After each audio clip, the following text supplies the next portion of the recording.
When your basic human needs are not met, you curl back into a dark space, sleeping in late, mindlessly scrolling for hours. The simple things in life seem to have lost their light. The things you used to enjoy just don't have that spark. If our brains are built for survival, you shouldn't feel like the world is slipping from your hands, right? What if I told you these so-called ruts are essential to life? There would be no light without darkness. There would be no order without chaos. We've probably all heard this at one point, but life is full of ups and downs, like a wave. And when a lot of change is happening, these waves get bigger and sharper. And then when your routine has settled in, you become more adaptable and the waves calm. So how do you get through the low points of these waves and start climbing again?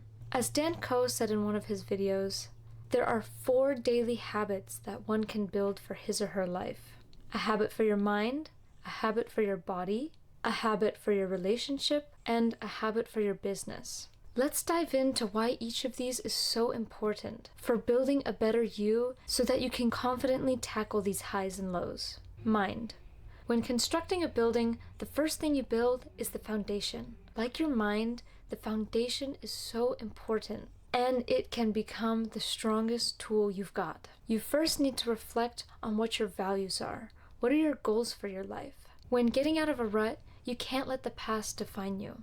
You can only learn and reflect from it. Do the digging and find what's important to you now. Are there some values that need to be changed? You don't have to have everything figured out, but if you keep an optimistic mind, you may figure out more about yourself than you thought. An easy way I like to process new information is the 3 C's. First, you consume, such as reading or listening to books, listening to podcasts, or watching informational videos. Second is to clarify, to process, journal, or discuss the information that you have just learned and put it into your own words. And third is to create. This is where the feeling of motivation and passion come in. This is where you can apply your knowledge, create goals, new values, and even create something to share your knowledge with others, which we'll touch on in relationship habits. Body. The second habit that you must build for yourself is for your body.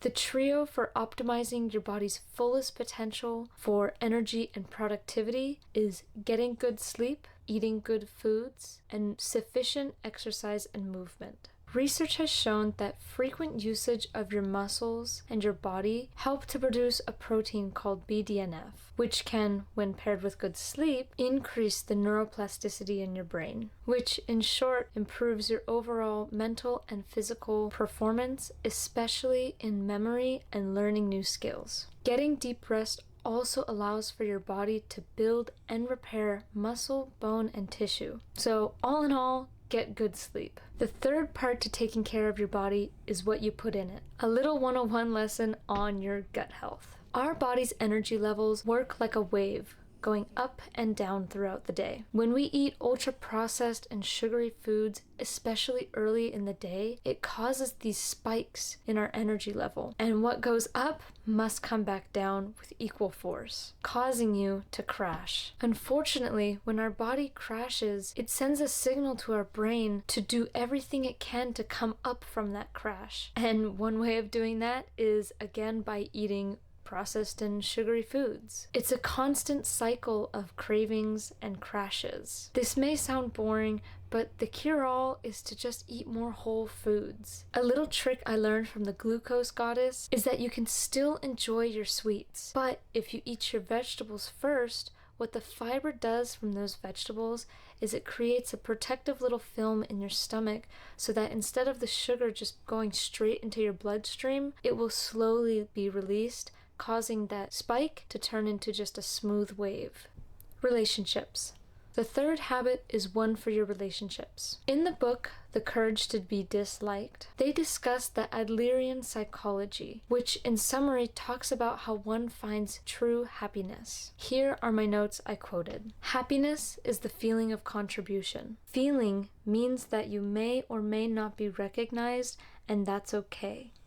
If one really has the feeling of contribution, one will no longer have any need of recognition from others, because one will already have the real awareness that I am of use to someone. Contribution does not need to be visible. The more you contribute, the more value and worth you gain. The purpose of life is to give to others. The meaning of life is to be meaningful and mindful. He goes to talk about how happiness is the sense of community feeling. A community starts with just two people. Some examples could be a relationship between two friends. It could be a family or a religious community. Create a daily or weekly habit that emphasizes the connection with others. Go on small dates with your spouse. Cook your friend a nice meal. Give compliments and show your appreciation. Business. The last habit to build for yourself is one for your future career/money, hence why it's called business. Now, I'm not going to tell everybody to go out there and start a business, but making money is a really important part of life, so it should deserve some positive attention. Who those are going on the route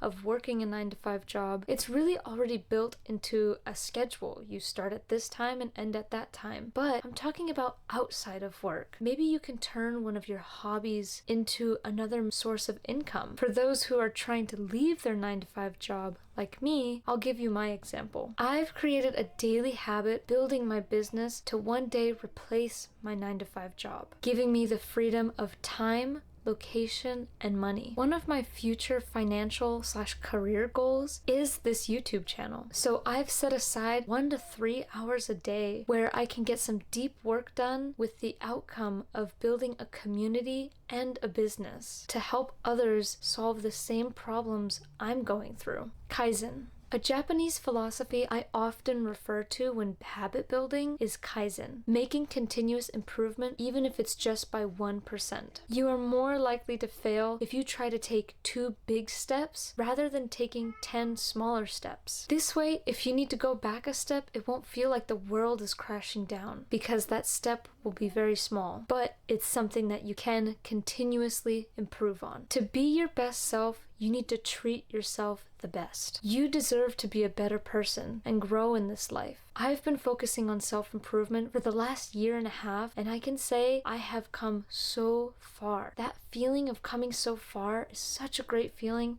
and I hope that one day all of you guys can feel the same, if you're not already. In the moment, it may not seem like very much, but when you open your mind to the bigger picture, you will have learned so much. Learning is worth every second. You are worth every second. So take some time to invest in yourself. Build these habits for yourself. And I hope you have a wonderful day.